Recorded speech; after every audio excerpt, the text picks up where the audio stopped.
All right. So, hello for those of you on Facebook, YouTube, and Twitter. Howdy to you. Welcome, welcome, welcome. Appreciate you being here. Thank you so much for this beautiful, beautiful Friday. It's Friday, Friday, Friday. And now we're live on our Spreaker format as well. So we're live everywhere on Facebook, YouTube, Twitter, KGRDB Radio, Rumble. We're on Spreaker and we're on TikTok. So here we are, guys. Happy Friday, Friday, Friday. Wherever you are, hopefully, look, wherever you are in this world, hopefully it's a lot cooler than it is in Kentucky. Because let me tell you something, it ain't, Kentucky's not playing around. It was like 101 degrees. Seriously, no joke.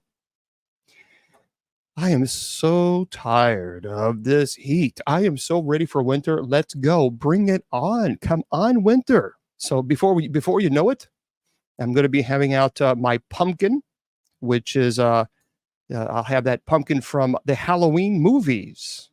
So that will be out. So we'll bring that out in October. But yeah, I'm ready for it. That's why my regular background is a fall background now. So I am ready to go. 101 in Indiana, I tell you. Oh, Jack's Paranormal, 70 here today. Let me just block Jack's. All right, folks, welcome everybody. I'm Bishop James Long. I appreciate you being here. Let's get into the heart. And well, first, let's talk about the business aspect of things. Here's what I need you to do. Folks, please do yourself a favor and go to this website, KGRAD as in dog, B as in bicycle.com. KGRADB.com. You got to go to that site. They have some amazing paranormal shows that are air on that show or on that network.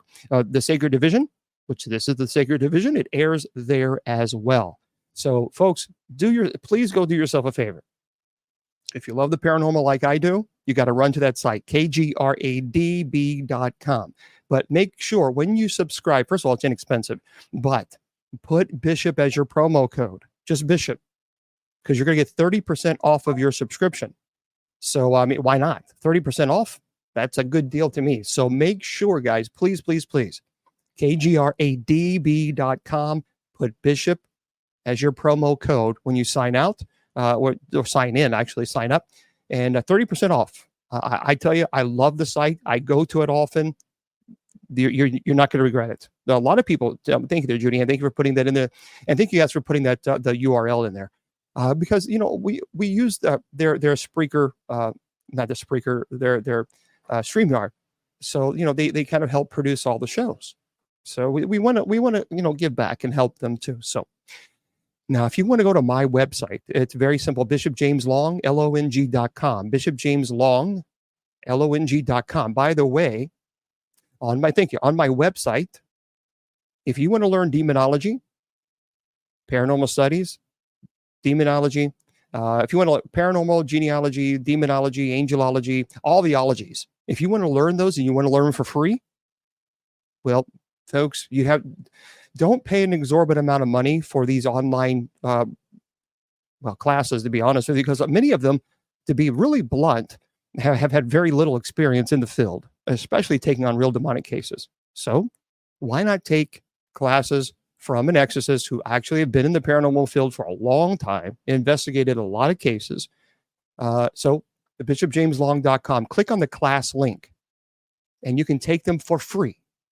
You get 4 classes, all free. And it's all on Facebook. It's a private Facebook group. So you see the links, just go there, just click it, and there you go. Rock and roll, have a good time, enjoy it, learn, because that's what's most important. And by the way, also, when you get finished with each class, there are certificates that you can print out as well. All that is free. Doesn't cost you anything at all. So we just, the USOCC wants to do that for you guys, and it's just something we want to do. We got to share it. We got to share the knowledge and information. And then finally, if you want to go to the church's website, usocc.org. That is the church's website, usocc.org. So if you want to learn more about us, well, there you go. Just head on over and enjoy it. Take a look. And by the way, we have a retreat coming up.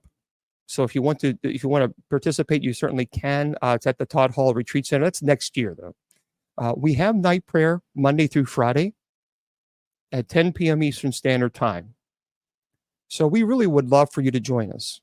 It's a community that's open to everyone. You don't have to be Catholic. Everyone is invited, but just come on over. It's so here's what you need to do. Go to usocc.org, scroll all the way down, and you'll see where it says night prayer. It's a big picture. If you click it, it takes you right to Spreaker. We only use Spreaker, so it's audio. And also on the usocc.org page, if you scroll literally all the way down to the bottom, it gives you instructions on how you can chat in Spreaker. Spreaker's free, by the way. So you just have to sign up. And then you can chat in the chat room and give us your prayers. So at 9:45 p.m. Eastern, we start playing music. And then at 10 o'clock, that's when we start our night prayer. So anyway, we can do that. We can do that Monday through Friday at 10 p.m. Eastern Standard Time. And then, of course, Sundays and Wednesdays, by the way, Sundays and Wednesdays, we have Bible study at 8 p.m. Eastern Standard Time. So there you go. That's all the information. Hopefully you join us. We'd love to have you. I've been grieving. I lost my stepmother last Friday. Her funeral isn't until September 10th. Oh, I'm very sorry, Lita. Yeah, we'll certainly. I understand. It's a tough thing when you lose a loved one. I get it. But obviously with the faith, it teaches us that although we lose them temporarily, and it is temporary, we'll be reunited with them in eternity. Now, there's one more piece of business that I want to share with you. Well, two. The first one is, folks, I'm going to be going to a paranormal conference. And I'm only going to be doing 2 this year. That's it. So the first one is coming up. It is coming up. It will be here before you know it. And so go to WV. Well, I think I have it on here. Hold on. What'd I do? So 1 second. Let me find it. I thought I did. WV Penn Tours. Yeah, here it is. So if you want to go, it's the September 14th and 15th. September the 14th and September the 15th. I'm going to be at that para conference. I will be bringing a lot of my haunted items. And so you'll be able to see them. You'll also be able to see the doll that was featured on the Eli Roth Presents The Legion of Exorcists show that I'm a cast member of. So you'll be able to see that doll. I will also bring the John Wayne Gacy paintings and Dahmer's actual pair of glasses. So I'm bringing a lot of items. So if you want to see those things in person, then you need to go to WV, so West Virginia, WV Penn Tours, TOURS .com. And just click on the Paracon link, and it takes you right there. I'm going to remind you one more time. I'm going to be also at the Bel Air House. So yeah, I'm reading it now. So Kristen Lee is the owner of Bel Air. So this is really cool, by the way. So Friday the 13th. How cool is that? In September, I'm going to be live, and I'm going to be live at the Bel Air House in Bel Air, Ohio. And she's going to have kind of like a get together. So there's a very, very limited amount of room. So if it's going to be me, and there's another individual. His name is Sean Austin, and he's been in the paranormal. I think he's also been on several shows, I believe, and that's going to be on the 13th. So Friday the 13th, I'm going to be at the Bel Air House, and we are going to have an event there. I'm trying to find out the exact. So I'm trying to figure out where. So I know that I asked her where they can go if you want to buy tickets there. Let me see. I think it's at the Bel Air House. I think that's what you need to do. Let me double check here so that I'm not telling you anything that's wrong.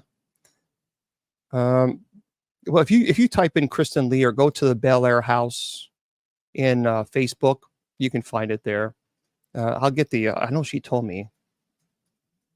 Yeah, Bel Air House Tours. There you go, Bel Air House Tours. And if you click that link, and you can send her a message, that's where you can get tickets for the Friday the 13th. And so you need to make sure. Oh, here it is, right here. Yep, BelAirHouseTours.com. So that's BELLAIRE,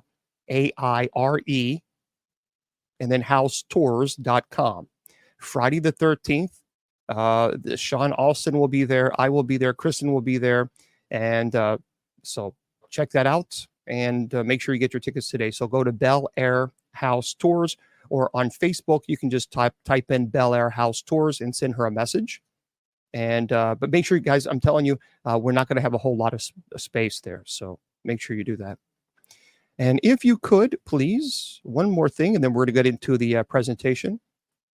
There was an individual that I saw today, and it kind of broke my heart when I saw this.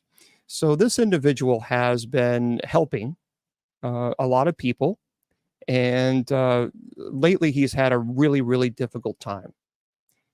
Now, I've seen I know a lot of people sometimes ask for money and help on TikTok or other social media platforms.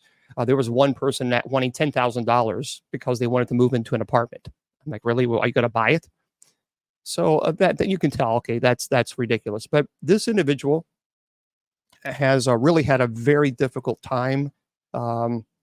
He had applied. He had worked. He does work, and he had left a job to apply for another job. He got that job, but then they told him they're not going to continue on with the hiring. Well, he lost his job, his current job. So he is now homeless, and he's living in the car. He's in Texas. So you guys know that I don't do this very often. I do this very, very rare. But he's not asking a whole lot. And this is why I thought, you know what, this is legitimate. And I even spoke to him on the phone today. So if you would like to help this young man, you can, he's on TikTok, all one word, On the Path with God. All one word, On the Path with God. And so I sent a message to him, and I spoke to him, and I do believe that he's legitimate, and so he's really legitimately struggling. And if you want to help, please do. And I think that would be nice if you can. And I'm very careful about the people that I'm willing to, stand behind and say, hey, look, we need help, because he's raising $500 because there's an individual that says they can be a roommate. And so he can move in with them. So he's very transparent with everything. That's what I like about him. He does have a GoFundMe, but he needs help now. Oh, he's in here now. So I see him. He's in the chat room on TikTok. So folks, please do me a favor. Instead of sending me gifts on TikTok tonight, and I appreciate your willingness to do that, but let's help him. That's far more important. And like I said, I spoke to him on the phone. He really does seem like a really nice young man going through some difficult times. We all need a hand up. He's not asking for a handout. He works. As a matter of fact, he used to have, let me tell you really quickly, he used to have a channel that had a massive amount of followers. Thank you. A massive amount of followers. And what he would do is he would, go online and play games. And many times these kids would not have the funds to, do, I guess, upgrade or something of this nature. I don't know a whole lot about gaming. And he would just randomly say, hey, look, I'll buy you this card or this certificate, and send it to them and give them the numbers. And, the kids, they're very touching videos, very touching. So if you go to his TikTok, you'll see it. And, he did this when he was doing well. And then, of course, with a job situation, he's in a tight spot. So he does have a job. He is starting, but he doesn't want to be homeless. And especially with the temperature right now, let's help him. And I'm not going to go into details about his family, because I've talked to him privately about that, but that's not important. What's important is let's assist. So instead of TikTok gifts, here's what I need you to do. He has a GoFundMe, and he's only trying to raise 500. Obviously try to get into an apartment situation, a roommate situation. But the GoFundMe, he needs the funding now so that he can obviously pay this deposit. So the best way is to Zelle, if you have Zelle thing, and I don't know anything about, but apparently Zelle is a very good program or app. But here is the information on those of you on Facebook, YouTube, Twitter, and Twitch, and wherever else. So there we go. That is his Zelle email. It's Joe, Joe, B as in bicycle, U-T as in Tom, E, R-A-R-E as in elephant at gmail.com. Well, I'm in Kentucky. He is in Texas. And, no, I mean, he has a job in Texas. So he's got a job. It's just the transition period. So anyway, if you can help, that's great. Please do. And he would appreciate that. And I don't know him. I spoke to him on the phone. He's very transparent, very kind. And so there we go. Yeah, I mean, really, $500. Well, $500 for a roommate situation, so he can get into this roommate. So let's help, and I would appreciate it. So Joe, Joe, But is in Tom, E is in elephant, Rare at gmail.com, and that's the Zelle thing. All right. So hopefully, maybe he'll let us know. He'll send. I think he's gonna. I call him on my ministry phone, so maybe hopefully we can help him enough to where he's able to get the $500, and we can celebrate that together, because that would be a wonderful, wonderful gift. And a lot of us, and I know this is paranormal, but this is far more important than paranormal. But a lot of us, are one paycheck away from going homeless ourselves, and it's one of those things where I truly believe we have to help each other. I truly do. And then also, let me just remind you this, because when people are going through a lot of stress, whether it be financial, emotional, or whatever, and they're praying and they ask God for a sign, you can be that sign. You can be that gift for that person. You can be God answering the prayers to help that person. Lord knows I've experienced that in my life.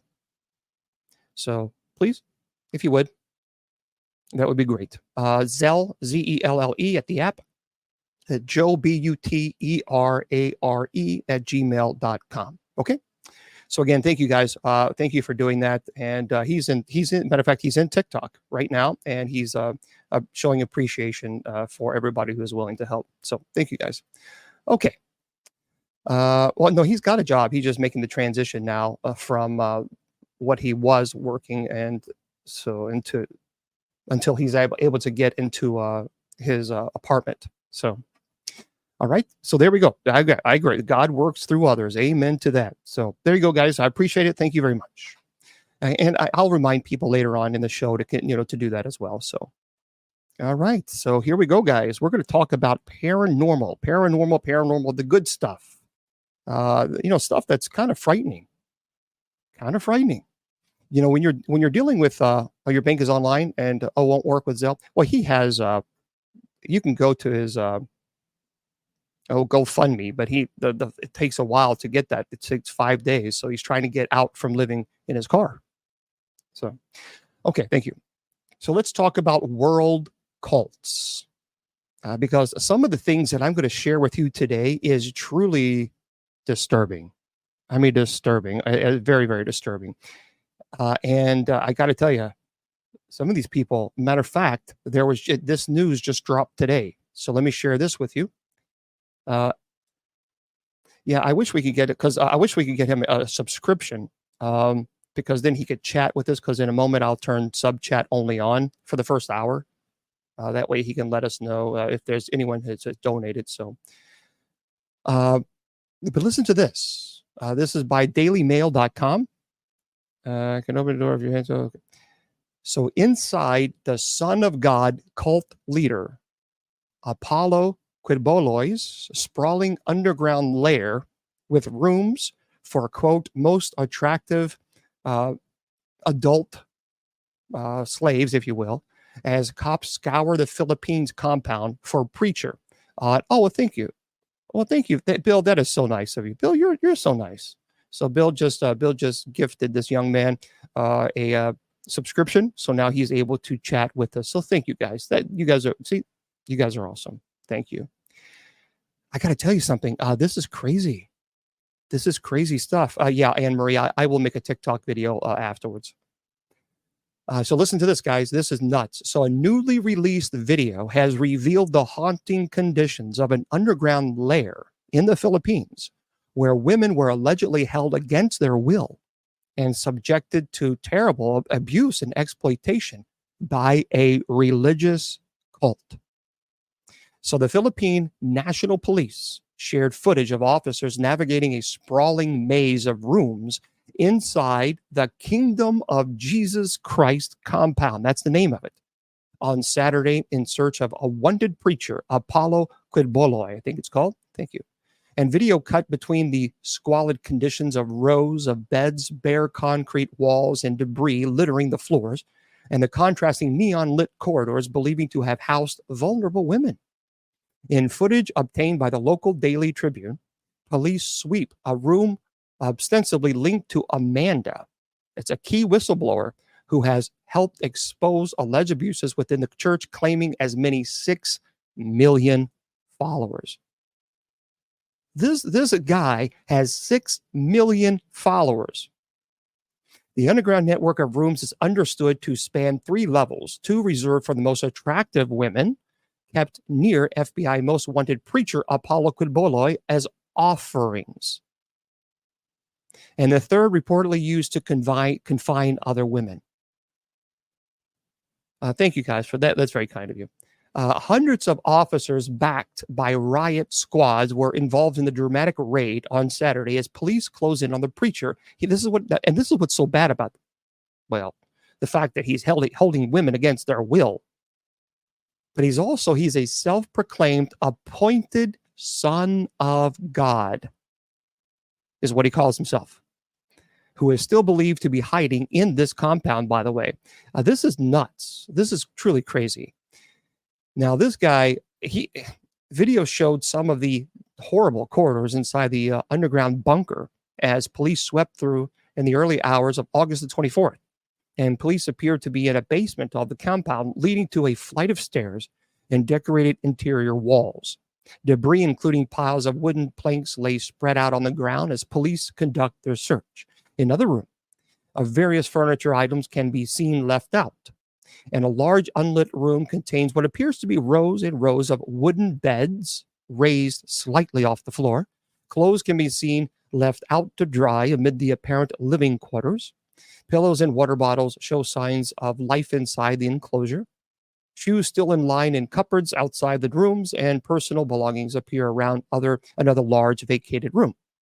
So video then cuts to what appears to be another floor decorated with industrial metal counters and cupboards, and corridors are illuminated with built-in overhead lights, revealing more rows of decorated private quarters. Door frames are lit up with blue lights, creating an eerie ambience through the hallways. So basically, with this scumbag, and he's a scumbag. I mean, this guy is demonic. There's no other way around it. This guy is demonic. So what this thing does is he goes around claiming that he is the son of God, and the problem, he has 6 million followers. 6 million.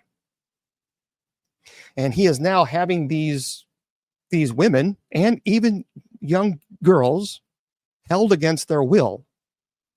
So there was an indictment contained a raft of charges, including conspiracy, sex trafficking of children, sex trafficking by force, fraud, coercion, marriage fraud, money laundering, cash smuggling, and visa fraud.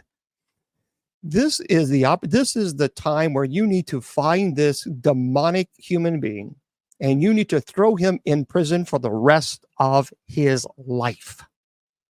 No possibility of parole. This is in the Philippines. I got to tell you something, guys. That's a problem. So that's why I wanted to talk about. You can go to bishopjameslong.com and you'll find all about me. So, by the way, for those of you on TikTok, I appreciate you guys being here, but normally I always put sub chat only on before we start. So I'm going to do it now because the trolls are already started. So, so the sub chat only is now on, and I'll open it up a little bit later on to where everybody can chat. But for right now, if you're a subscriber, you can chat. If you're a troll, well, you can go someplace else because we don't pay attention to trolls here because we're adults. And that's how we respond to trolls. I agree, Anne Marie. It says, how does a person like that even get to 6 million followers? Here's what's even more frightening. There was a person named in the Miami, Jesus de Miranda, who actually said that he is God, or he's passed away. And he had millions of followers, even celebrities. So today we're going to talk about dangerous cults that really, it's frightening. Listen to this. And I'm going to give you several examples of people who actually now, even today, cults that exist today. Oh yeah, he's very rich. Yeah, this guy's very rich. All right. If you remember in the Guyanan jungle in 1978, brought home to many people the danger of religious fanaticism. The Reverend Jim Jones led his followers from California into an isolated South American village because of the pressure of the 20th century world and his conviction of an approaching apocalypse or dramatic end to the world that he was absolutely convinced was going to happen. Well, everyone outside the community was seen as an enemy, according to Jones, leading eventually to such a feeling of desperate persecution that all of Jones' followers were persuaded by him to take a lethal poisoned drink. This is why, have you ever heard the comment about don't drink the Kool-Aid? Well, that's where it comes from. Because what he did is he put all this poison in this Kool-Aid and forced people to drink it. And what's frightening is there were hundreds of people who lost their lives because of it. And they couldn't leave. And because once they were down in this jungle, he would take their passport. And not only did he take their passport, but then he had guards that surrounded the entire compound with weapons. So there's no way they could leave. They were stuck there. So everyone outside the community, again, was seen as an enemy. And they were poisoned. They were forced to take the poison drink. Yeah, 900 people. So 15 years later, in 1993, another leader made similar prophecies to his followers, and they retreated, not to another country, but into a heavily defended compound where they stockpiled food and ammunition sufficient to withstand an armed military-style attack. This community had come over a period of time to view those in authority as agents of evil forces directed against their chosen way of life. If you remember this, I do remember watching this on the news. A simple approach from law enforcement officers brought about siege conditions at Waco, Texas, which ended in a Holocaust, killing virtually all who were left in the compound of buildings. The charismatic leader, his name is David Koresh, or was David Koresh, had prophesied such a fiery end as the ultimate confirmation of the accuracy of his teachings. Now, many people will say, you know what, the federal government went way too far on Waco. I will agree. I will agree. They should not have done what they did. I think they went way too far. But this guy, this guy was a fanatic. He believed that he, in fact, was Jesus. And what he did was just terrible, terrible. And we'll get into what some of the things he did in just a second. And the reason is I talk about this because I think many of these people who are religious leaders, quote, religious leaders, I really absolutely believe that they are guided by the demonic. There's no doubt in my mind. None. So since then, there have been mass cult unalivings. I have to say that because of TikTok. There's certain words you can't say. In Canada and Switzerland, by members of the Solar Temple cult. In California, another group believed that a passing comet had come to take them to a better world. I remember watching this on the news too. And it was a sign to them of Heaven's Gate. So there was a cult called Heaven's Gate, and the 39 young people who took their own lives believed that they were servants of a higher source. And these were brilliant people. These were not people who were uneducated. And so they believed they were servants of a higher source, the name they used for their group. And when their bodies were discovered, they were all identically dressed and lying neatly in similar postures. And by the way, they all wore black Nike shoes and a patch. And I have one of those patches. And I'll be bringing this in West Virginia as well. And this is one of their patches here. So this is it was on their arm. Yeah, it's this is really, really eerie. Just just to know what. So I'll be bringing that on West Virginia Paranormal. So yeah, that's insane because they believe that they were leaving their body to go to this comet, and they're brilliant. I mean, these are very smart people. Now, another group called the Supreme Truth in Japan, they did not take their own lives, but unleashed a powerful poisonous gas in trains on the Tokyo subway, affecting thousands of the city's commuters. And with this development, it became apparent that these cults were not only a danger to their own members, but could pose a serious threat to the general public. So perhaps the most worrying aspect of the examples already cited is the way young people and sometimes even kids are involved. And parents are naturally very concerned lest their own children are drawn into the activities of a cult and away from the principles they have been taught in their families.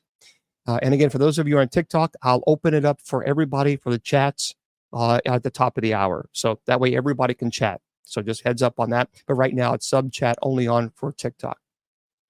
So warnings are sometimes given about different groups who target those who are young and impressionable. So we need to know the factors which mark our out cults and what is that can make them dangerous or lead to tragedies like those in Jonestown or Waco.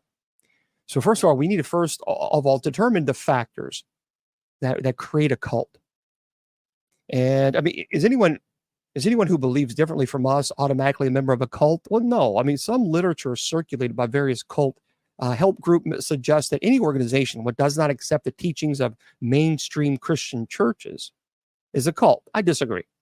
But is it right for all nonconformists to be likened to a fanatical group? Well, no. So what is a cult?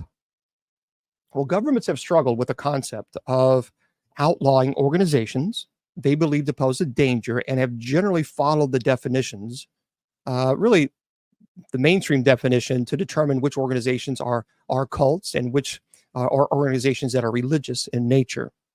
So key practices which attract the designation cult include this. So these are usually what you have. One, idolizing one individual as a supreme leader, even to the point of being God. Activities designed to reduce powers of discrimination and deter questions. So questions, don't question it. Keep your mouth shut and just listen. I mean, that is dangerous stuff. When you start getting to that type of group, walk away. And also in cults, they usually control what members wear, eat, drink, and even sleep. As a matter of fact, we'll talk about one particular cult that I had a family member who she gave an interview, and we'll talk about her in just a second. So these factors are intended to make the group very close knit, and they bond individual members to the group, but more particularly to the leader, who is usually a very charismatic. Now, a lot of times, what happens is when you are first introduced into a cult, there is this love bomb, technically, is kind of like the term that they use. So when you go to this first time, you're into this, you meet people, you're just surrounded by love. It overflows so much that it throws your defense mechanisms off. And and that's the term that many people have talked to me who are cult members and who've left, that they have this huge love bomb that people are just holding and hugging and kissing and welcoming you, and it just feels like it feels like heaven. And in the process of being bonded to the group and its leader, members are gradually alienated from the rest of society. In extreme cases, they're removed totally from society to live as if they have nothing to do with normal life. So really, isolation is something that's very important to look for when it comes to cult activity. Some of the ways this isolation is achieved are worrying, in my opinion. So potential recruits to the group are encouraged to distance themselves from family and friends, all those who are likely to have the greatest influence upon them, separated from previous contacts. So the recruits are subjected to intense persuasion by group members. You're our family now. You don't need those families. Those families, they're going to try to tell you to go away from us, and it's going to confuse you, and they're going to love bomb and love bomb. And before you know it, now that person is no longer even contacting their mom. And this peer group pressure quickly replaces the previous influence of family and friends. So the recruits are overwhelmed with a sense of immediate acceptance. And they are, in fact, love bombed with flattery, hugging, kissing, welcoming. They're never alone for long periods of time to collect and recover their thoughts. And by an insistence on attending long meetings, which deprive them of sleep, any natural resistance is quickly destroyed. As a matter of fact, that's what David Koresh would do. So at Waco, he would go and do these massive Bible study sessions that could last, 17 hours. And if you were to fall asleep during one of those sessions, then there was hell to pay. And so the effect of this withdrawal from society in general is often revealed only when an individual who has been attracted to a cult seeks to leave it. So great pressure is applied, psychological pressure, and sometimes even physical pressure too, to encourage individual to change his or her mind to leave. And family members who are not joined the group are described as enemies. And leaving the group is seen to be a personal attack upon the leader himself. And they just bombard you with this psychological trauma. And you're right. And Monsar said it is. The brains they are reprogrammed. So you isolate yourself from the very people that have your best interests at heart. You remove them. You are love bombed. Those people who are not members of this group, they're just going to break you down, tear you down, but we want to lift you up. So now, before you know it, now you're no longer speaking to your family and your friends. You've isolated yourself completely. And that is really how cult behavior starts. Now, we talked about dominant leaders. Dependence on the leader is encouraged by a series of complex games with rules imposed by the leader. So gradually, members are conditioned to stop thinking for themselves and are actually strongly encouraged to accept unquestioningly the leader's decision and teachings. So chanting and singing, it forms a large part in the repertoire of bonding individuals to the group. It's well known that this practice quickly blocks rational thought processes, like a form of brainwashing. What Jim Jones would do, well, thank you there, Ashley. What Jim Jones would do, so while these people were in the jungle and they were literally held against their will, they could not leave. Their passports were taken away. They couldn't walk away because there were militant people who were blocking their way to leave. And he would go on the intercom and do white lightning, and constantly, sometimes 3, 4, 5 o'clock in the morning. And what Jim Jones did is take an illegal drug that would keep him up, 2, 3 hours, 2 or 3 days at a time. So he would and then they would have to get up. They'd go to the area where he would talk and scream and hoot and holler. And then they go back to their huts to sleep. And then he would, an hour later, white lightning. And they would have to come again. All this is to break people down. It's terrible. And it's easy to see how this approach can quickly tip over into even more unacceptable practices, where a leader uses their influence to bind recruits to them by even adult domination. So his this cult leader, their favorites are granted small but significant privileges, giving them a sense of importance. And while the less favored are encouraged to try harder to please the cult leader and thus come even more under their domination. I had let's see. Let me type this in because my brain just said goodbye. Amy Carlson. Yeah, Amy Carlson. And she went by Mother God. And if you have not seen that, it's called Love Has Won. Love Has Won, WON. Thank you. And I believe it's on HBO. I think, I'm not really for sure. I can't remember. But I had a family member. I had an individual who had a family member that was very heavily involved it was an HBO documentary series called Love Has Won. And she would call herself Mother God. So Amy Carlson was her name. This story is insanity. If you have not checked this out, you can go on YouTube, and this will just.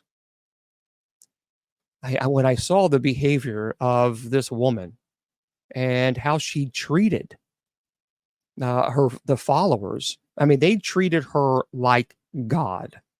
You couldn't question her, and she was vulgar. She was verbally violent. And what she did was just she was on, matter of fact, she was on Dr. Phil. So yeah, if you've not seen that, I would encourage you. Yep, it's called Love Has Won, WON, and so Love Has Won, the Cult of Mother God, and it was directed by Hannah Olsen. It premiered on November the 13th, 2023, and it's a HBO documentary series. I tell you what, when you watch several of the videos that are on YouTube, and then of course, if you watch this documentary or docu-series, this will open your mind. This will open your eyes to a different level that perhaps maybe I just could not believe that this woman was able to get a house full of people to come to this home, a compound, treat her as if she is God. And I don't want to tell you too much. It's called Love Has Won. So I'll type it in here. Love Has Won. And it's the Cult of Mother God. There you go. WON. And the individual's name who went around claiming that she was God, her name was Amy Carlson. CARLSON. I'm sorry, Amy. It says not Annie. Amy. RLSON. There you go. Amy Carlson. So do yourself a favor. Later on, check that out. It's going to open your eyes, and you're going to be shocked.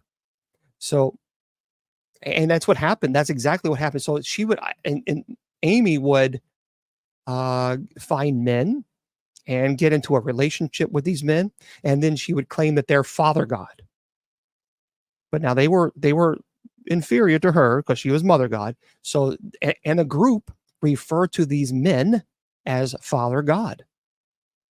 And then when she grew tired of them, she just kicked them to the side, and she'd bring another man in, and he was Father God.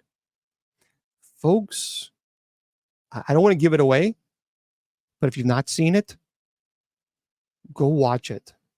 It is an eye-opener, and it is frightening. It is frightening. And by the way, the careful use of illegal medication purchased on behalf of the recruits is another sinister way of taking control of recruits' minds and lives. Sometimes recruits have to hand over all their personal wealth to the group. And because they live in accommodation provided for them, they're soon completely indebted to the group for everything that they have. As a matter of fact, the Love Has Won, you were required to, as well as the Jim Jones. Now, you were required to give everything to Jim Jones. Everything. So the definitions that have been developed and the aspects which classify an organization as a cult are important when we can come to consider these dangerous groups. And now, leaving a cult, one characteristic of a cult is their unreasonable control of individual members, and great emotional pressure is applied to anyone who wishes to leave. And if this pressure is resisted and all formal ties with the group are cut, the individual is completely shunned. They are treated as an outcast. They will never be allowed to come back. All social contact is ended. The person is considered gone forever if you're allowed to leave. So if an individual wishes to leave, like certain, like a faith, let's say that they are Lutheran or Episcopalian, well, we all have that choice. We can leave. But on a cult situation, you can't. So let's talk about cults that are active today, right now. There's a cult called a cult leader in Philadelphia. There's a cult right now called Happy Science. So if you're looking for a mash-up of world religions, New Age Hakum, far-right nationalism, and infrastructure spending, then it's called Japanese cult Happy Science is for you. It was founded in 1986 by Ruho Okawa. It's a former salaryman who was entrapped by a group called God Light Association. He soon formed his own cult of personality called Science of Happiness and changed its name to Happy Science a few years later. Okawa believes he is the human incarnation of a supreme being called El Cantare, who combines Christ, Buddha, Muhammad, and every other prophetic deity to create a 9-dimensional heaven with him at the head, of course. He's also created a massively complex mythology of New Age nonsense, while simultaneously founding a political wing called Happiness Realization Party. Here's where the strangeness goes into overdrive, as his party advocates a vicious Japanese nationalism devoted to denying historical cruelties, advocating conflict with China and North Korea, and rebuilding Japan's infrastructure. The group, by the way, claims to have 12 million members around the world, has a multimedia arm, and enjoys a tax-exempt status in the United States. How are we giving tax-exempt statuses? Thank you. To an individual who is going around saying that he is Buddha, that he is Muhammad, that he is Jesus, that he is all these, and that he controls all these heavens, and then we give them a tax exempt status. I know organizations that I'm telling you, they actually help the poor. They're going out, they have soup kitchens, or they have home, or they clothing, and they have tried to get tax exempt status, and they can't. They can't because they were denied. For whatever reason, they were denied. And these people are actually feeding the homeless, clothing the homeless, helping the homeless, and they get denied.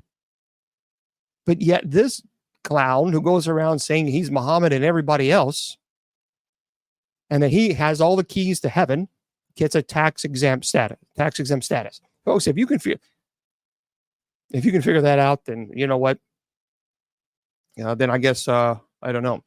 Here's another guy called Raelism. It's Raelism, Raelism. One of the most notorious cults of the modern era. Raelism began in 1974 with the Frenchman named Claude Verheilhon, calling himself Rael. Verheilhon claimed that he had a vision of an alien spacecraft in southern France that was full of beings who told him humans were the future and handed him a Bible. So over 6 days, the head alien, named Yahweh, explained to this person how the Old Testament is an actual record of humanity's early days, and that he must build an embassy to welcome the aliens when they fully return. For most of the next 3 decades, aliens, that's what they're called, were basically a kooky hippie cult that worshiped space aliens. They opposed aggression, championed science, and liked to be disrobed and have relations with lots of people. They amassed a following of 20,000 people. First of all, just let that sink in for a moment.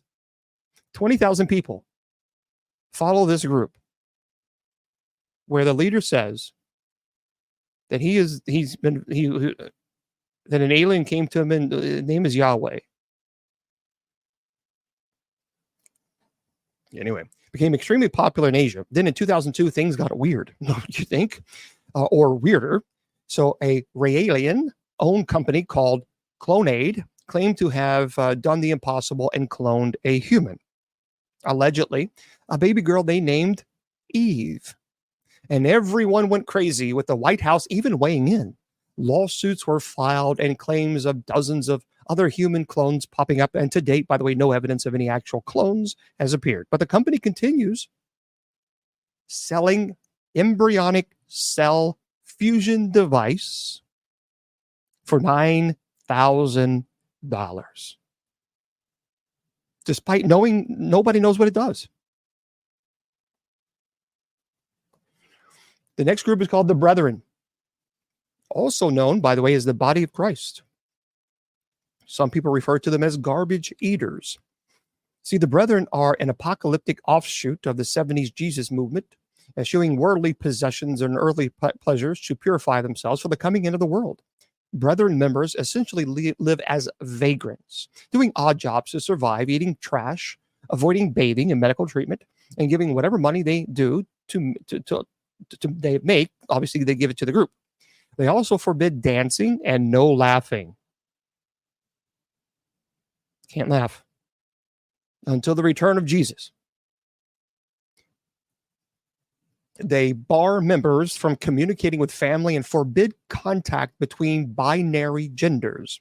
So group founder Jim Roberts passed in December 2015, leaving the future of the secretive cult unclear. Another group, the Fundamentalist Latter-day Saints. It's an offshoot to Mormonism it's constantly in the news for unsavory reasons. The FLDS openly embraces polygamy, which the mainstream LDS outlawed a century ago. The group has anywhere from 6,000 to 10,000 members in rural Utah and Arizona, with the group having almost total control of two small linked border towns in the two states. While Mormon splinter groups had been around long before, the FLDS was incorporated in 1991 by a group of men who had been excommunicated by the church.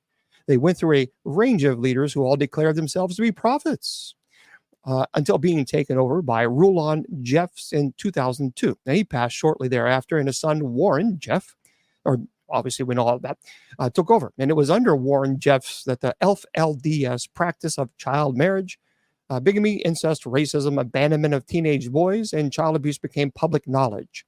Jeffs was sent to prison in 2007, but continues to be the de facto head of the church, while his successors squabble for power.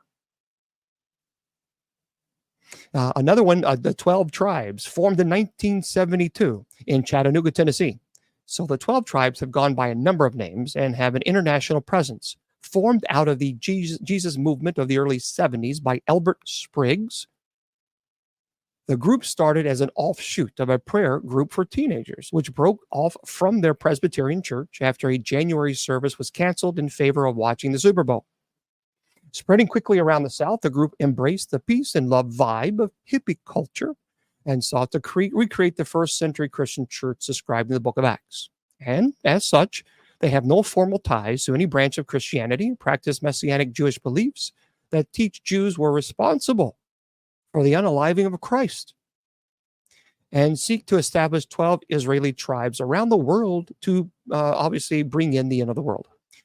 They've also been accused of being a cult and exploiting their children for slave labor and tax evasion. They have between 2,500 to 3,000 members.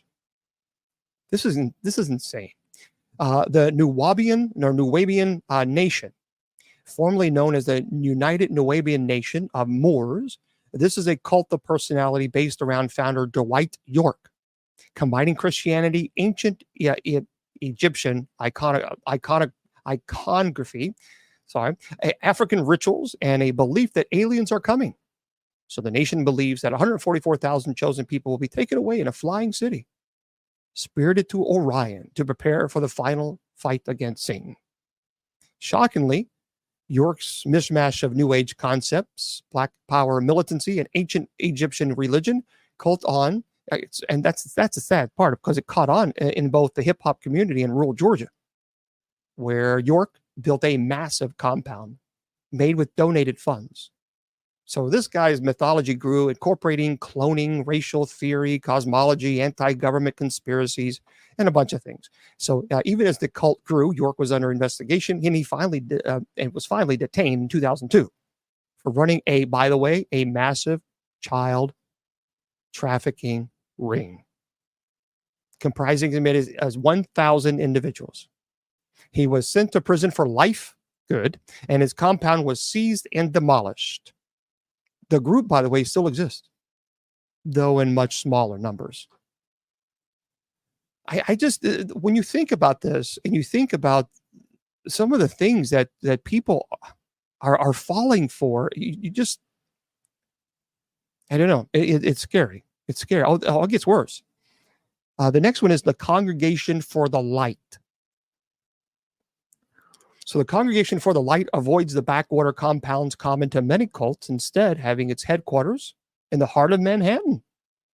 But it has much else in common with cults, including all-powerful control by one guy, bizarre racial theories about Aryans and Atlantis, doomsday prepping, complex mythology, strange medical claims about cancer being caused by bad karma, shunning those who break away, and a powerful grip on the personal lives of members. Oh, by the way, it marries old men off to young girls and enjoys tax-exempt status as a religion. The Light only has about 200 members, but they're kept in virtual seclusion, often born into the cult by member parents, and most of their money comes from pillaging the estates of deceased members. How can this... See, this is what makes me mad as clergy. How can people who truly legitimately go out and have a ministry helping the homeless and applied for tax-exempt status and get denied, and yet these clowns are able to do it? That's upsetting. I mean, that to me, that's really disturbing. There's the Apostles of Infinite Love, based on the mountains of in Quebec. The Apostles of Infinite Love began in 1962 as a Catholic splinter group formed by excommunicated French priest Michael Collin. Now, listen, believing that he was the true heir to the church. And he said he was receiving messages directly from the Virgin Mary. Collin gave himself the name Pope Clement XV. He presided over a reign of kidnapping, abuse, extortion. So the church soon split as Collin feuded with a fellow founding member named Jean-Gaston Tremblay, who declared himself to be Pope Gregory the 17th in 1969. He passed away in 2011, but not before being the subject of a 34-year-old investigation that led to a massive raid in 1999 and ended with all charges being dropped. And the cult apparently is at a low point with no new leader and a number of members having left. So, folks, there are so many. I haven't even come close. The list is massive, and that's what's so scary about this. I haven't even come close to not even a quarter of them.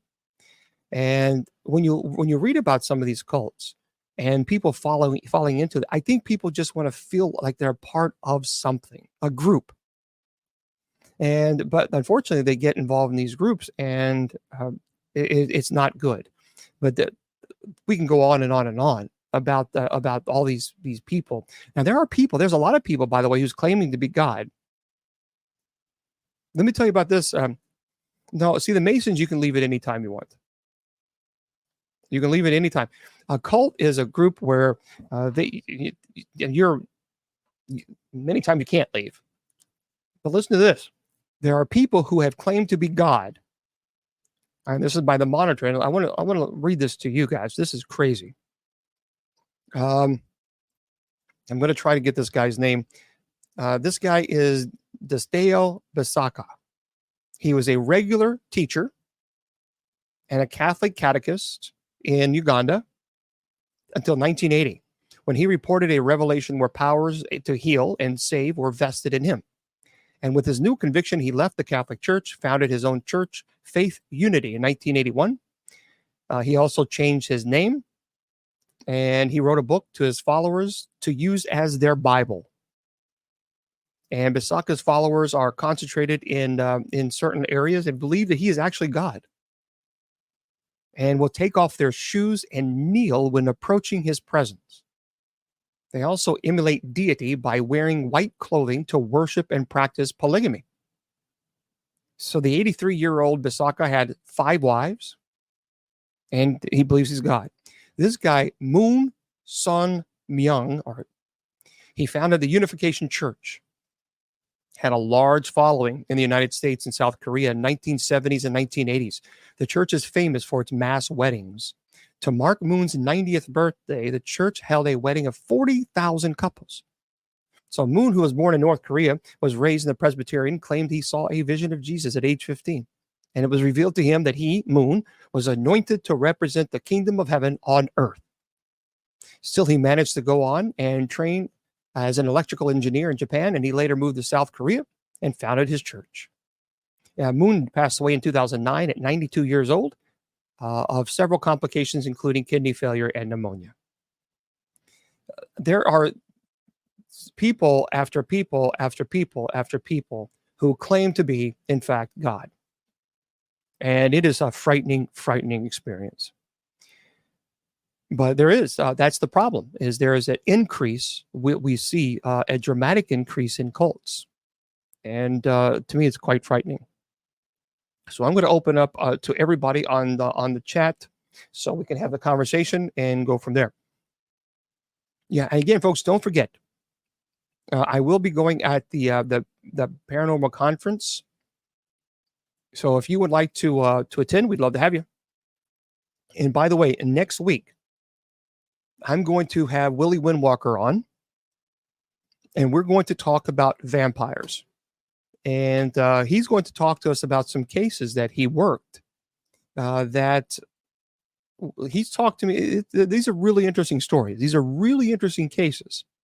And so I'm going to look forward to this conversation with him a lot because it's interesting, when you talk about vampires and werewolves and things of this nature, but there are people in this world who truly believe that they are vampires.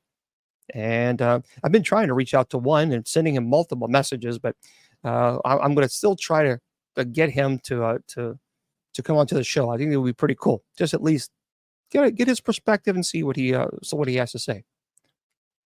You're right. Lily said there's a lot of lonely people in the world. And that's the truth as far as people joining cults. And that does make a lot of sense why people would do that. So, by the way, don't forget. So, again, West Virginia, West Virginia Penitentiary Horror and Paracon. So, September the 14th and 15th, I'm going to be at that conference, and we're giving a presentation, and you get to see a lot of the articles, the items that I have. I'll be bringing them. So, if you want to, make sure you go. WV, so West Virginia, pentours.com. I actually did a presentation on Church of Scientology, and I had a director. He was a director of Scientology, a former director, and he gave a really interesting conversation about the Church of Scientology. And so, it was, he was one of the bigwigs. And so he left, and boy, that was a fascinating conversation. I would love to have him back on. Yeah, Andy Porter. Yep. Yeah, it would be good to have him back on. That was because a lot of people missed that, and Andy Porter was, he was one of the big wigs there at Scientology. So he has a lot to share, a lot to say, no doubt about that. Yeah, well, thank you there, Bill. So again, it's a WV, so West Virginia, WV Penn Tours, PEN Tours.com, and it's /Paracon. And so make sure you get your tickets. They're really, really important. And don't forget also on Friday the 13th. No, Krista, because you can certainly leave, and they don't think as their leader as a god. I know some people who think that they are, but now FDLDS, I would say yes. But So Friday the 13th in September, I'm going to be at the Bel Air House, and we're going to be doing a live show. Right now, we are still. So I keep knocking this over. We are still on hiatus as far as the Legion of Exorcists show. We have not gotten any word at all whether or not it'll be for a second season or anything like that. At this time, there's nothing in the works, at least to my knowledge. And one of the things that was problematic is there was that huge writer strike, and because of that, it put a lot of shows on the back burner and on hiatus. So you, you never say never. You never say never. So who knows? Yeah, you never say no. Well, the FLDS is pretty extreme. They are not recognized by the mainstream churches, and yeah, the FLDS. As a matter of fact, there's a show. I forgot her name, but she was a former member, and she tries to help get these people out of the FLDS program. And yeah, there's her first season. Yeah, on the Legion of Exorcists. It was on the HBO Max, and you can watch it on the Travel Channel. So it's Eli Roth presents Legion of Exorcists, and so he did the first season, and the second season looked promising, but that's when they had the writer's strike. So okay, so again, don't forget Friday the 13th, we're going to be live at the Bel Air House, and if you want to go, it's in Bel Air, Ohio. So you got to go to Bel Air House Tours. .com, and there you go. Purchase your tickets, and we would love to have you. That would be a lot of fun.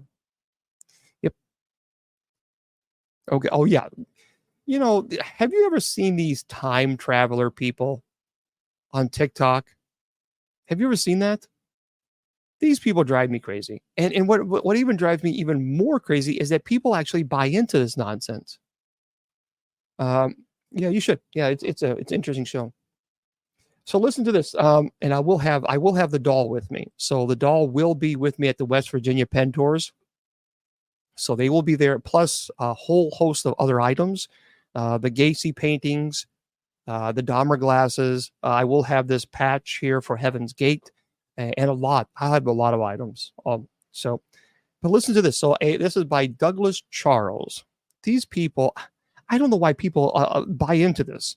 So a time traveler from 2582 shares the exact date we will make alien contact.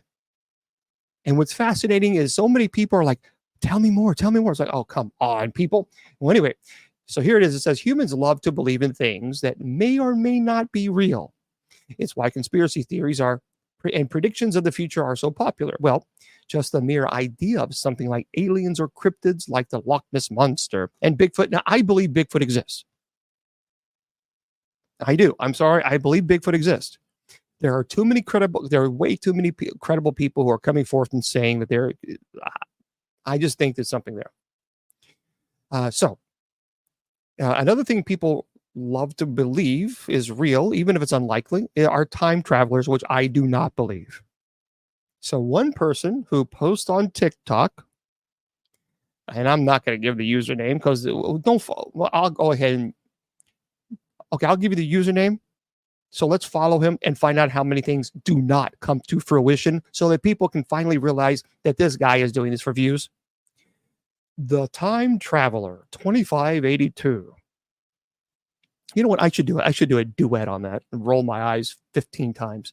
The Time Traveler 2582, and shares what he says are glimpses of the future, has managed to gather around 132,000 followers. Now think about that for a second. There are people on TikTok that really have good, there's a good show. They do good shows, presentations, and they struggle to get 10,000 followers. So if you are on TikTok and you're struggling to get followers, just say you're a time traveler. Then you get 100. You're 100. Oh, you're one. You're best. No, hey, you are not a time traveler. Seriously. All right. Well, oh, you're a follower. Oh, you mean you're a follower? Oh, come on. Oh, you're a follower. Oh, You folks. All right. Well, listen, this is what Mr. Time Traveler says. I'm going to do a duet. I'm going to. Okay. So anyway, this person claims they are a time traveler from the year 2582. They have reportedly shared dates in the near future where something incredible is supposed to happen. Okay. So for example, he says, this person shared a TikTok video recently with the following claims. He says, yes, I'm a real traveler. I'm a real time traveler. He's real. They rate. And today I will give you proof. Remember these major dates in the near future. Well, let's write them down. He said, you should reconsider my authenticity as a time traveler. The timeline can still be changed. So in other words, he's basically saying, hey, look, I'm a real time traveler, but hey, timelines can be changed. So if I don't really get it right, it's because people, in other words, you ain't no time traveler. So that's just escape. That's just a little escape method in case people say, hey, you said this would happen in June. Oh, well, the timeline was changed because of people's choices. See, you know what I mean? So what's going to happen? Well, on September the 23rd, 2024. All right. September 23rd. Write this down, guys. Write this down. September 23rd, 2024. A huge boat, according to this Mr. Time Traveler, goes missing in the Bermuda Triangle. It's gone for 6 months. On September 23rd, it goes missing. When it is picked up by radar again in 6 months, the people on board the boat claim that they've only been gone for just 1 day. Okay, so here we go, folks. Well, I'm going to save this. And when September 23rd comes rolling around and ain't no big boat went missing up in the Bermuda Triangle, I'm going to say, now look here, Mr. Time Traveler. And on December the 1st, 2025, by the way, a small meteor containing antimatter hits the Earth. And people who find pieces of the meteor will go on to sell the antimatter for $64.5 trillion per gram. Yes, right. So it's the SS Minnow. That's exactly right. Anne-Marie says the SS Minnow. Right. A 3-hour tour. Okay. Now, so on December the 12th, 2025, that's what's going to happen. A small meteor. Now, on October the 25th, 2025, Grand Theft Auto 6 is officially released on PlayStation 5 and PS5 Pro.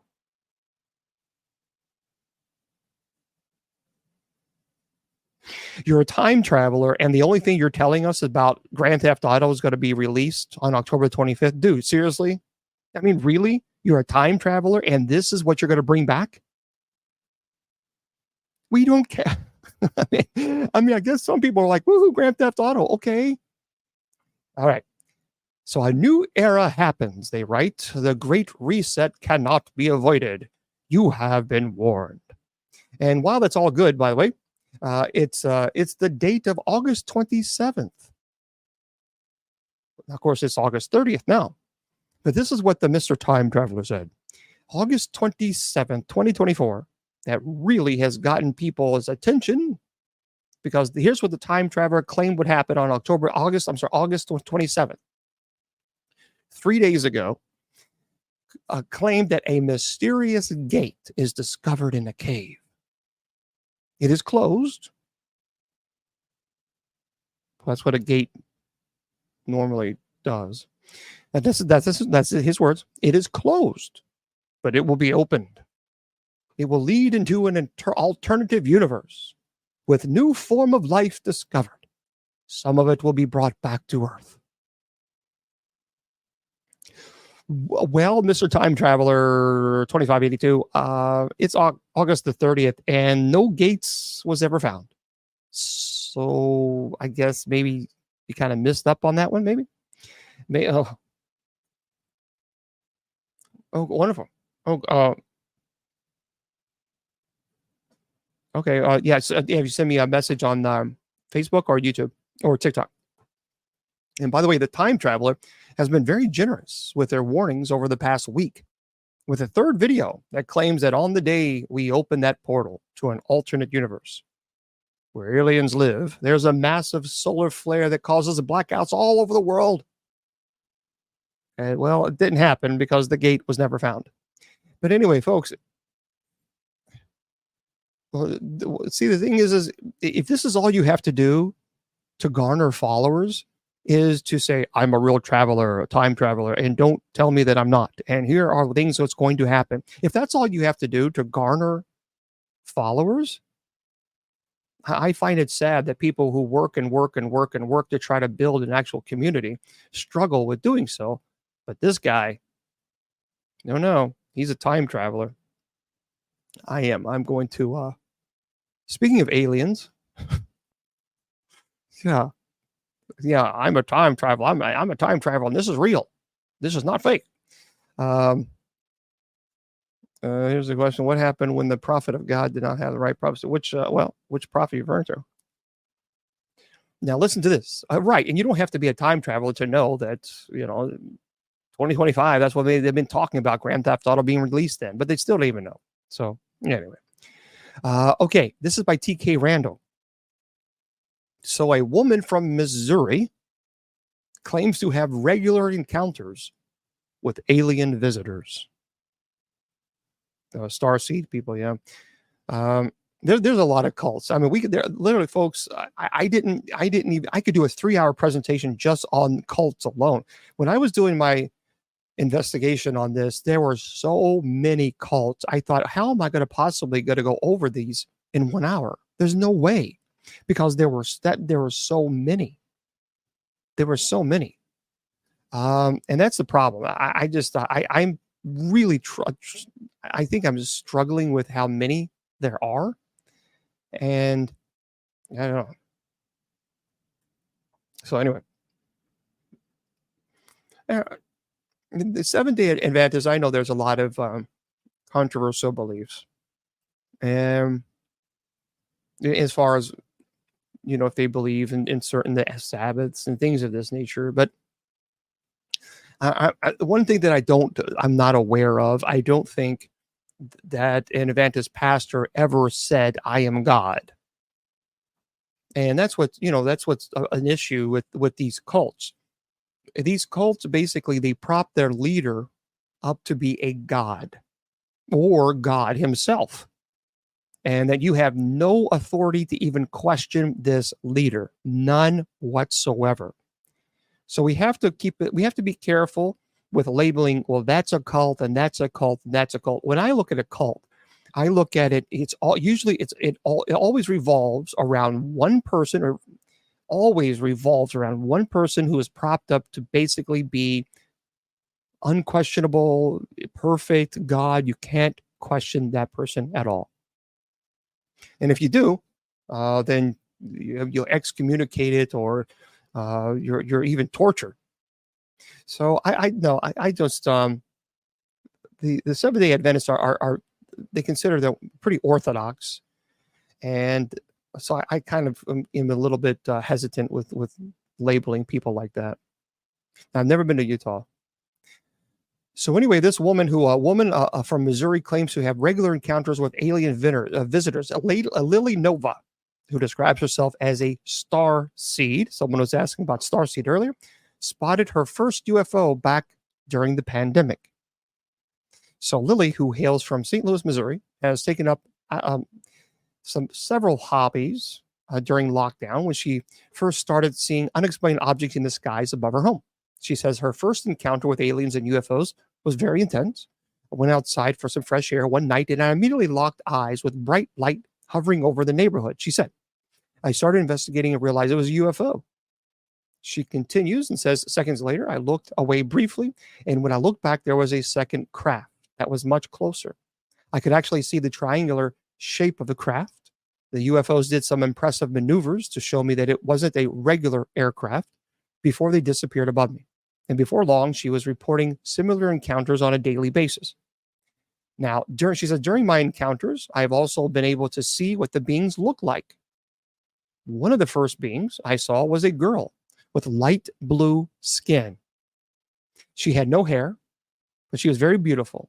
And she was wearing a skin-tight gray suit, and I saw her shipmates standing behind her in the same uniform. Now, according to Lily, such encounters tend to occur when she's in a very relaxed state, suggesting that they may be more metaphysical or spiritual in nature. She says they are such beautiful and positive experiences. Sometimes I even bawl my eyes out crying while it's happening. And she says, I believe they come to me because I believe in them. I'm open-minded and I am welcoming towards them. There's a lot of people who are very skeptical of this, and I get it. I do believe that there's something going on. I've talked about this before. I do believe that alien life does exist. And the reason being because if you just think about just our solar system alone and how minuscule we are, the Earth is compared to the universe or just our solar system. I mean, we are just a speck of dust. And so I think I think certainly there is so much information out there. As a matter of fact, there was a former director that worked with the Pentagon, and he's a whistleblower now, and he is now coming forward and telling the things that he knows, the things that he saw, and that's a really interesting story. Yeah. Oh, now, of course, I've had Willie Windwalker on, and he's talked about his experience with alien. I just think that there's something there. I truly do. I've never had anybody on the show, well, except for Willie, who claimed that they have been abducted. So, right, yeah. Why can't God make any other living beings? I certainly think that he can. Yeah, it's really interesting. It's really, really. So let's talk about this. I don't like. I want to share this with you guys. Listen to this. Talking about science overreaching. This, when I read this, I thought, okay, I got to share this with everybody. This is by T.K. Randall. Listen to this, guys. Scientists invent a device that can remotely control a human mind. Nope. So the research represents the first step toward a working mind control device, but there's still a long way to go. So the idea that someone can use a device to remotely manipulate your actions and behavior is disconcerting, to say the least. But for now, anyway, it still remains a work in progress. So the breakthrough was made by researchers in South Korea's Institute for Basic Science, who had been attempting to find new ways to treat neurological conditions. So known as the magnetic genetic interface for neurodynamics, or NANN mind, the device works by targeting specific regions of the brain with I don't like. So it targeting specific regions of the brain with magnetized nanoparticles and close-range magnetic field equipment in an experiment involving mice. Listen, the scientists were able to induce a marked increase in maternal and nurturing behaviors by targeting the region of the brain associated with maternal instincts.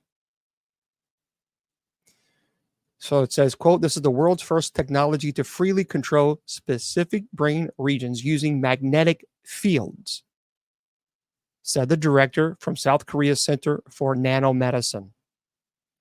Quote, we expect it to be widely used in research to understand brain functions, sophisticated artificial neural networks, two-way brain-computer interface technologies, chips in your brain, and new treatments for neurological disorders. This is I don't know about this one. You know what? This is a problem. I mean, take a look at it. I did some research on it. This really is legit. This new thing that they're doing now, and this is an experiment involving mice. I don't know about this. Yeah, I agree. This is yep. It absolutely is true. It's a true story. This is not from National Enquirer. That's what makes it even more frightening, is that when you do your own research and you can find, yeah, this really does exist. And I don't know, I don't like it at all. When you start messing with your brain and start doing things like this, this is a problem. This is a problem.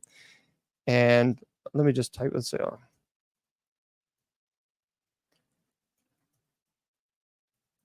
I'm going to figure out here. Hold on one second.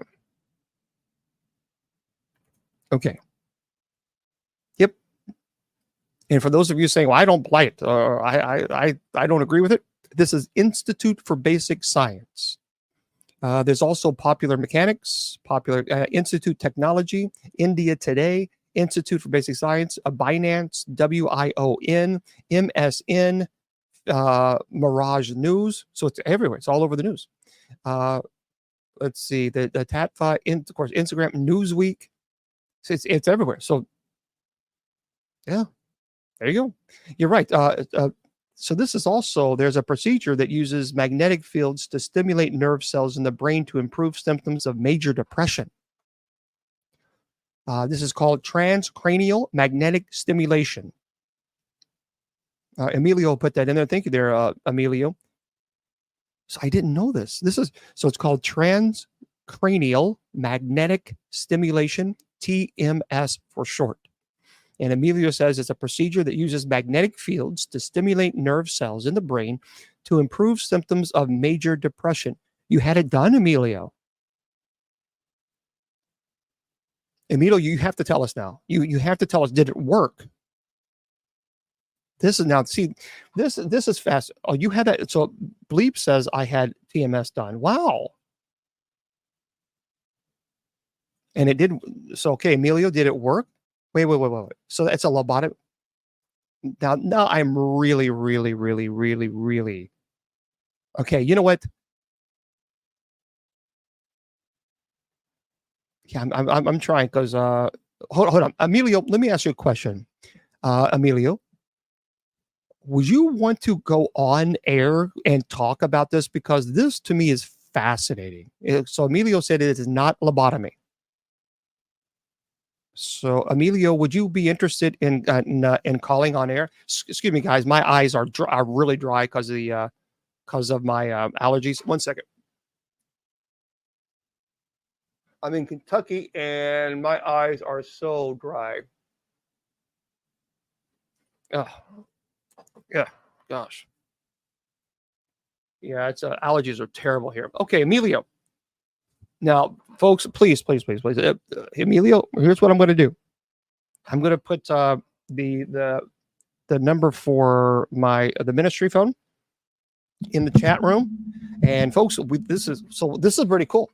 We're gonna have a conversation right now. Emilio, can we have a conversation right now? Emilio.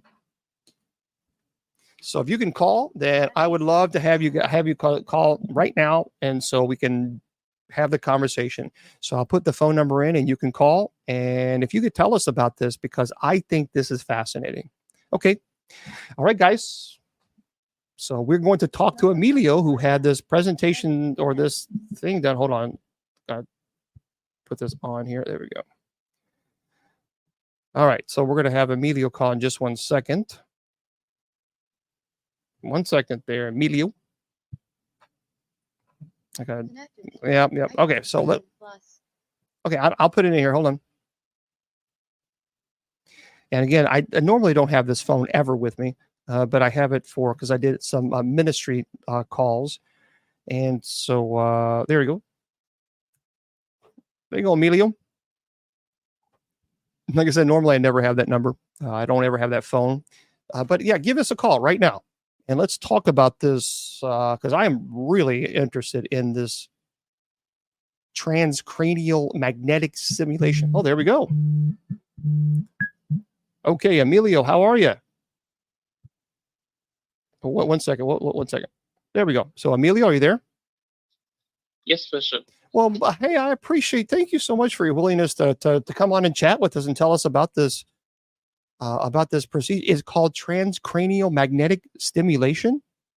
Yes, I had it done because I always had trouble with like OCD and like intrusive thoughts. Okay. And, especially growing up, Roman Catholic, I had trouble with like, feelings of like, demons being around and stuff like that. It was stuff like that. But so growing up, I deal with that. But as I got older and I got on medication because I have stuff running in my family, I did the TMS treatment. And what that is where they take like it was a circular magnet. They would put it next to a certain part of the cranium, the head, Hmm. and they would target certain groups in the brain, and they would do certain intervals of a certain frequency from the magnet on that group of the brain, and they would do it for a certain amount of time, and then they would do it on the right side and the left side. The right side was for like concentration, and the left hand side was more for like the mood stuff. And I found that it helped a lot with the intrusive thoughts, with the OCD type stuff.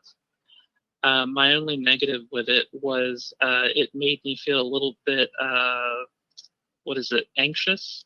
Okay. So what it Yes. made you feel anxious? Yeah, a little anxious.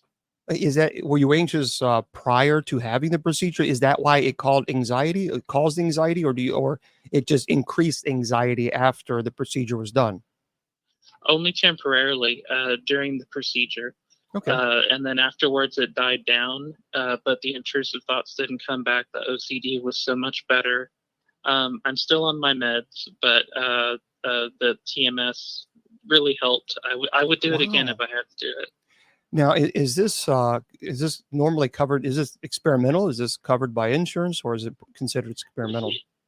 It's considered a little after experimental, but it's got enough backing to it that they've seen evidence that it works. My psychiatrist recommended it to me. It was covered under my insurance, but if you do it but without the insurance, it's costly. Okay, so how long does the that's a good question. So there's some questions here. This is phenomenal to me. So Yes. the effects, how long do they last? Hurricane 9/11 is asking how long does the effects of helping, how long do they last? Depending on the individual, they can last months, a year, or maybe more, but everyone's different. You have to go for 30 days straight to have the treatments every day for like 30 minutes Okay. for 30 days. And then it just depends on the individual. They can last up to 6 months, a year, or maybe more. They recommend sometimes coming back after a year or two, Hmm. depending on the severity of the individual. But And I did pretty good afterwards. I didn't need it. so how long were the actual sessions?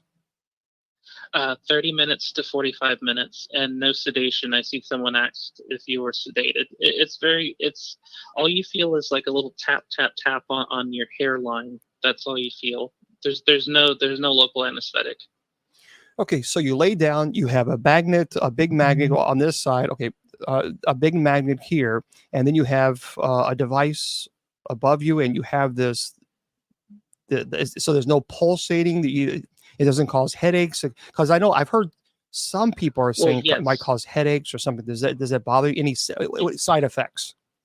Yes, Bishop. They do cause some headaches. Okay. Like you'll go home with like, have you ever had a thing where you studied very intensely Hmm. and you got like a headache and you're like, I've got to stop reading because I've been reading Right. 4 hours and my head hurts. Yeah. That's the kind of headache that you might get. This is absolutely fascinating. So now, how you said that this was covered by your insurance? Do you know how much this costs without insurance? It's like maybe 2,000 to 3,000 per session, Oh, and how long did each session last? 30 to 40 minutes. Wow. And so, but they can't really tell you how long this will help. I mean, it could last for a month or 6 months, a day or a year. It could be so. Yeah, I think it's one of those things where it just depends on the severity of the individual's needs Wow. and how they react to it. And also, they do recommend that you go and you get, if you need medications, to what do you call it? To work in concert with the therapy. That's good too. And so Tammy wants to know, you're awake the whole time? Yes, but it's not terrifying. Only for some people, they hear the tapping from the machine and it might scare them, but it's all you feel is like if somebody were to flick the side of your hairline a little bit, you Mhm. feel that. And sometimes it goes really fast and people get scared. It's just if you have anxiety that someone might be apprehensive, but it's not bad at all. Now, is this machine, because I've had an MRI done before, and let me tell you something, I Yeah. do not like closed in spaces at all, at all. So is this similar to like an MRI machine, or is it kind of open to where you don't feel so No, it's closed up? it's no, it's more open. And what I would do is I'd take my rosary with me and I would pray that during the whole thing, and I was able to concentrate on my rosary and just it was peaceful, very peaceful. So have you ever had like a CAT scan, and you know how, because Oh yes. CAT scans are a little bit bigger as far as wider the machine. How tight, how compact is it, would you say, as far as your head being compacted by this machine, or is it just Oh, so wide no, no, open? no, not at all. This is like in an office chair that Oh, can lean back or lay down, and it's like a little halo that's made of a magnet, oh, I and see. it goes on the side of the head. Amelia, It's got like a this is it's got like a fascinating. mechanical arm that holds that little halo of a magnet, and Hmm. it goes next to the head, and then they sort of put like a brace that keeps your head still and the magnet in place. And when was the last time, if you don't mind, when was the last time you've had this transcranial? I think it was a year and a half ago. And so would you honestly say that aided and helped you along course with your doctor and the medication, that has truly helped you with the struggles that you have been? Yes, and yeah, it was recommended by the psychiatrist. So if there's a psychiatrist and a psychologist. Psychiatrist is a medical doctor, so they have medical training. It's not just therapy, and so that was recommended by the psychiatrist. And so I've done that. I do my meds because I have it where it runs in my family in the bloodline where there's mental issues, and so that and just prayer and like I'm right now I'm doing the imitation of Christ right now. Mhm. And this has worked for you. Yes, Okay. You know but what? everyone's different though. Yeah, Amelia, I appreciate you so very much for your willingness to chat with us and tell us your story and call. That's incredibly brave of you, and so I'm grateful. Okay, so I thank you very, very much. Yes, Bishop. I thank Amelia. You have a great night. You too. All right, bye Bye. bye. That was really, really, really cool. I appreciate him doing that. See, this is the thing. The fact that he was willing to come in and talk about his own personal experience, I think that was very kind. He didn't have to, and it worked for him. And so some people may say, well, it doesn't, I don't like it or whatever. And that's fine. It didn't work for you, but he has a right to say it worked for him. And so that is fascinating. See, you learn something every day. You never know. You never know. You tune into a paranormal show and you learn about transcranial magnetic stimulation, TMS. That, as he says, it's a procedure that uses magnetic fields to stimulate nerve cells in the brain to improve symptoms of major depression. Well, some people, like you said, everyone's different, and for some people it works. Some people it doesn't, I guess. I've never had that done, so I can't speak to whether or not it is valid. But he has no reason to lie. It's not as if he's not an investor in transcranial magnetic stimulation. So you know, it's one of those things. It's pretty powerful. So wow, that's interesting. So anyway, yeah, these devices, we just never know. We never know what can happen. So all right. So thank you very much, Emilio, for calling. That was very, very kind of you and very thoughtful. Um, okay. So yeah. So our buddy sent me. We had talked earlier about the young man who was needing some assistance, and he just sent me a text that we raised $75 on Zelle. So that was good. That's good. We appreciate that. He's pretty far away from his goal. So what we talked about earlier today is there is a young man who is struggling, and I talked to him. I spoke to him on the phone. For those of you just tuning in, and I spoke to him on the phone today, and he's having some hard times. He's living in his car right now, so he's asking for assistance right now. He found an individual that he can live with, and to move into the apartment. And so if you can assist, that's great. For the people who've donated already, thank you. We were able to raise $75 today. So he's trying to raise 500 and to move in so he can get out of his car situation. So there it is. I put it on the chat on Facebook, YouTube, Twitter, and KGRDB Radio. That is his Zelle Gmail. It's Joe, Joe, B is in bicycle, UTERARE at gmail.com. If one of the moderators could put that in there, that would be wonderful on TikTok. So again, on Zelle, if you'd like to help him out, we're pretty far away from again, he's very appreciative, and he sent me a message, and he's very appreciative, but we're far from that goal of 500. So JOE. So again, it's in Zelle. There you go. Thank you, Sister Jennifer. Sister Jennifer put that in there. Can we pen that? I don't know how we pen it. You would think that I could pen it. Pen this comment. There we go. I just did it. There you go. So I just penned it on TikTok. It's on Zelle, JOEBUTERARE at gmail.com. And he's like I said, he's living in his car, and he's in Texas, so it's pretty hot. And he's helped a lot of people, and unfortunately he got a job, and he lost his job, and it's been a very difficult time for him. So we would appreciate that. He's on TikTok, and if you can, please go over to Zelle and help him out. We would appreciate that, and so would he. So we're still yeah, we have to 211 Freeburg. We have to help one another, because we are all, many of us are struggling, and there are some people that are blessed, and that's wonderful. And if you can pass that blessing on to others, that's a special thing. So I and you guys know that I've been doing the show for a long time. Very rarely, as a matter of fact, the only time I've ever done this is when I've asked people to donate to the church to help clergy get to a conference, to our retreat for next year. So I don't do this very often.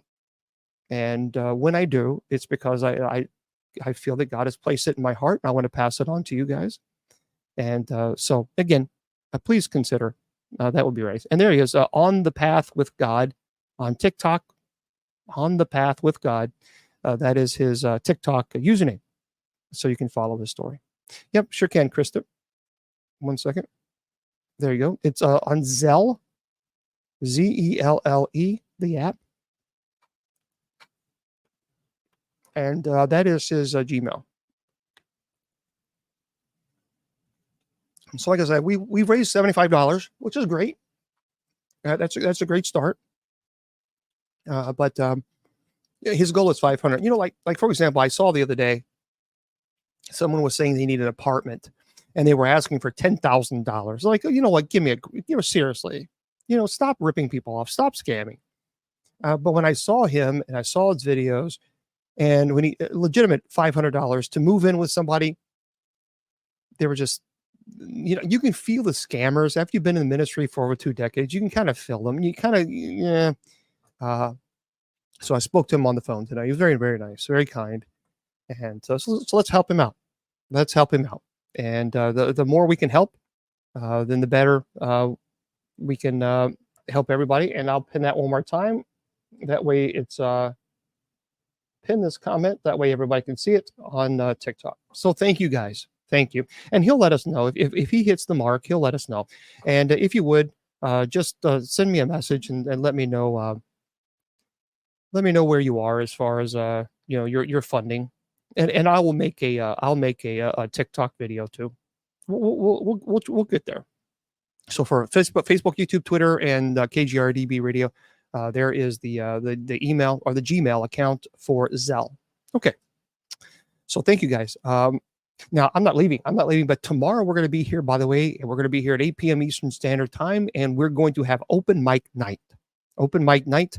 And we're looking forward to that at 8 p.m. 8 p.m. So Miss Wilma will be she'll be with us. There it is right there. Let me pin that. That is, there he is, On the Path with God. That is his TikTok. He has a GoFundMe, but the problem with GoFundMe is it takes 5 days to get the money. He needs the money now so he can get out of his car. Okay. Right. Listen to this, guys. I don't know about this one. It takes all kinds. This is from, let me see if I can find it. SWNS. So a woman who married a ghost. Folks, this is a real thing. This is a real thing. A woman who married a ghost says that she was attacked by a spirit of a bad person on a visit to a haunted prison. Well, his name. Yeah, well, it's in the email. His name is Joe. Yeah. So, or Joey. So that's the email. So listen to this story. It's interesting. So a woman who